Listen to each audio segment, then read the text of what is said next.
বস্তুটো খালে বেয়া, কিন্তু আমি ক'ব নোৱাৰাকৈ ভিতৰত সোমাই দিছোঁ। সোমাই দিয়াৰ পিছত আমি কেনেকৈ ওলাই আহিম এই কথা আমি চিন্তা কৰিবলগীয়া হৈছে, বা বাকীসকলক আমি এই ৰাস্তাত নাযাবলৈ আমি কেনেকৈ বন্ধ কৰিম, সেইটোৱে হ'ল মূল বিষয়। গতিকে মই বেছি দীঘলীয়া নকওঁ, যিহেতুকে আমি জেনেৰেলি আমি ড্ৰাগছ বুলিয়ে কওঁ,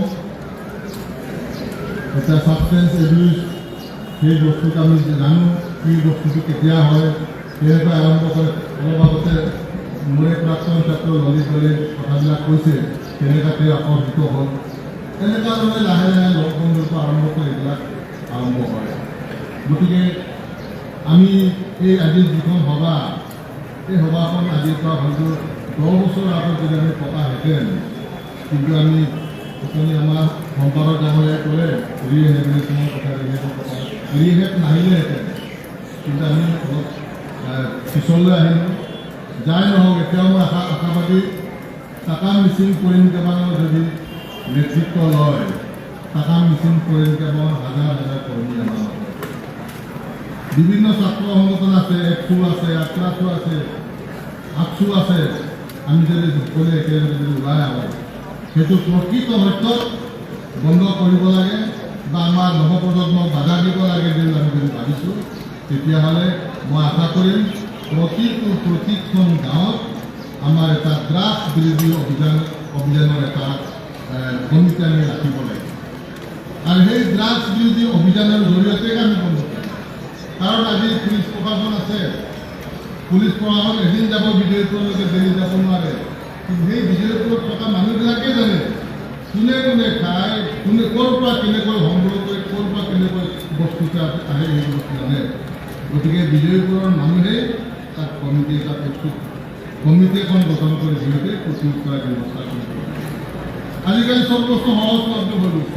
আমি যিটো ড্ৰাগছৰ কথা কানি আমি কওঁ, কানি আজিকালি আগৰ নিচিনাকৈ কানিটো আপুনি এই লাডু পিঠি হিচাপে বনাই কিনিব নালাগে। আজিকালি ধুনীয়াকৈ যোনে মানে বিক্ৰেতাই ধুনীয়াকৈ পাণ কাটি শুকাই মেলি ধুনীয়াকৈ লাডু এটা বনাই 100 টকা 50 টকা বেছি আছে, প্ৰত্যেক দিনেই হৈ আছে।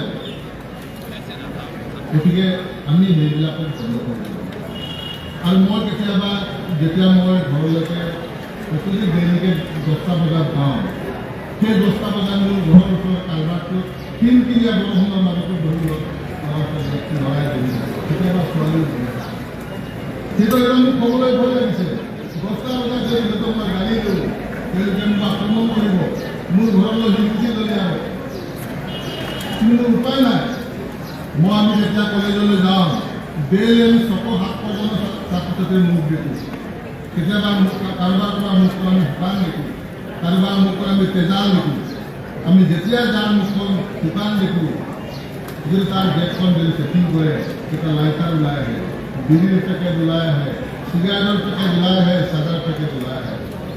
কিন্তু উপায় নাই। আমি কৈছোঁ, বুজাইছোঁ তোমালোকে এইবিলাক কিন্তু উপায় নাই। গতিকে আমি এই যিটো প্ৰক্ৰিয়াটো তৃণমূলৰ পৰা আৰম্ভ হৈছে, মাজৰ পৰা ওপৰৰ পৰা কৰিলে নহ'ব, তৃণমূলৰ পৰা আমি আৰম্ভ কৰিব লাগিব। গাঁৱত যিসকল নৱপ্ৰজন্মৰ নতুন ল'ৰা ছোৱালী আছে, তেওঁলোকৰ মাজত সজাগতা আনিবই লাগিব। আৰু তেওঁলোকক ইনভলভমেণ্ট নকৰালৈকে আমি প্ৰতিৰোধ কৰিব নোৱাৰোঁ। গতিকে মই আশাবাদী, আজি বিভিন্ন ছাত্ৰ সংগঠন আছে, প্ৰত্যেকখন অঞ্চলত প্ৰত্যেকটো গাঁৱত একোখনকৈ ড্ৰাগছ বিৰোধী এটা কমিটি গঠন কৰি তেওঁলোকক যদি প্ৰতিৰোধ নকৰে, তাৰ বিকল্প আমি হাজাৰবাৰ এনেকুৱা মিটিং পাতক, আমি সফল হ'ম। কাৰণ আমি আজি ঘূৰি যাওঁ, নিজৰ স্থানতে আমি বহি থাকোঁ। কিন্তু আমাৰ জ্যেষ্ঠসকলে আমি বিবেচনা কৰিব লাগিব, জ্যেষ্ঠসকলে আগবাঢ়ি আহিব লাগিব। কিন্তু অকলশৰীয়াকৈ কৰাবোৰ বিষয় নহয়। অকলশৰীয়াকৈ যদি কৰিব বিচাৰে, তেতিয়া আপুনি ভাবুকি ভয় মাজতে সন্মুখীন হ'ব লাগিব। গতিকে মই আশা কৰোঁ, তাকাম মিচিং কৰিম কেইবাঙে হওক, একচুৱে হওক, আকচুৱে হওক, আক্ৰাচুৱে হওক, আমি একেলগে একত্ৰিত হয় আমাৰ সঁচা অৰ্থত যদি সিহঁতক লৈ আমি সপোন ৰচনা কৰিছোঁ, তেতিয়াহ'লে এই সপোনটো বাস্তৱত দিবৰ কাৰণে সিহঁতক ভাল মানুহ হিচাপে গঢ় দিব লাগিব। আৰু যদি ভাল মানুহ হিচাপে যদি গঢ় দিব বিচাৰোঁ, তেতিয়াহ'লে আমি সেই হিচাপে বস্তু সেৱন কৰাৰ পৰা আমি আঁতৰত ৰাখিব লাগিব। আৰু যিসকল বিক্ৰেতা আছে, সেই বিক্ৰেতাবিলাক বন্ধ কৰিব লাগিব। আজি আমাৰ গাঁৱত যদি সোমায় প্ৰত্যেকটো তিনিআলি আপুনি মদৰ দোকান পাব। গাঁৱত যদি 5টা তিনিআলি আছে, সেই 5টা তিনিআলিত মদৰ দোকান পাব। সেই মদৰ দোকানবিলাকত কোনে বহে? আমাতকৈ সৰু ল'ৰাবিলাকে, আমাতকৈ আমাৰ ছাত্ৰবিলাকে বহে। যেতিয়া আমাক দেখিব আঁতৰি দিব। মইতো হ'লে এটা থাকিব নোৱাৰোঁ। মই যেতিয়া তাৰ পাছলৈ আপুনি যুক্তি খাই এইখিনি অৱস্থা কৰোঁ। গতিকে সেইখিনি বিষয়ে আমি নিজে চেষ্টা কৰিব লাগিব, গাঁৱৰ মানুহে। আজিকালি গাঁৱত যিসকলে পঢ়া শুনা কৰিছে, চাকৰি কৰিছে, তেওঁলোকে চহৰ কেন্দ্ৰিক হৈছে।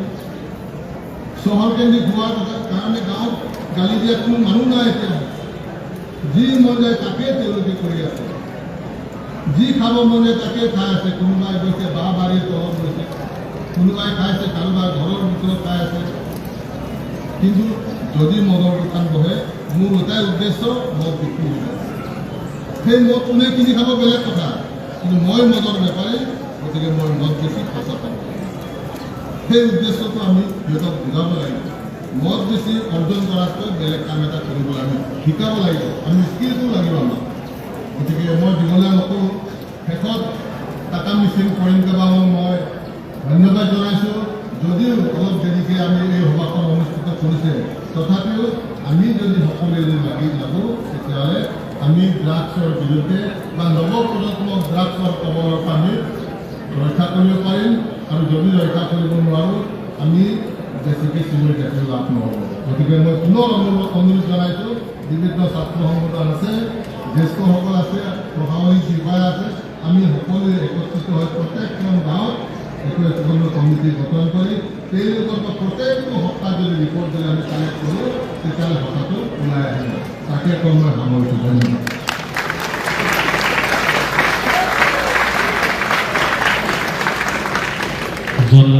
বিজ্ঞান মহাবিদ্যালয়েৰ অধ্যক্ষ মহোদয় চৰকাৰী গোদামৰে বহুমূলীয়া বক্তব্য দিয়াৰ বাবে ধন্যবাদ জ্ঞাপন কৰিছোঁ।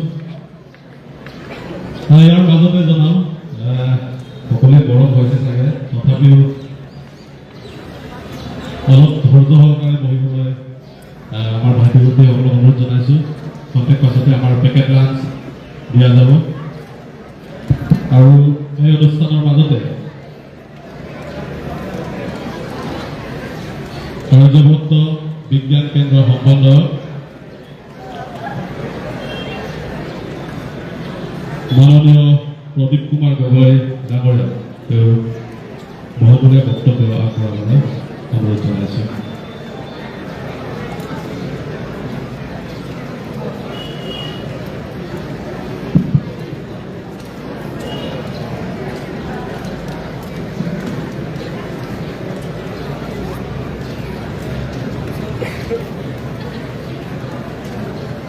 সভাপতি মহোদয়, আমাৰ মাজত আমাৰ নিমন্ত্ৰণ ৰক্ষাকৈ উপস্থিত হোৱা জোনাইৰাতি থানাৰ প্ৰভাৰী বিষয়া দিবেন্দ্ৰ চেত্ৰী বাবুক চিনাকি দিব।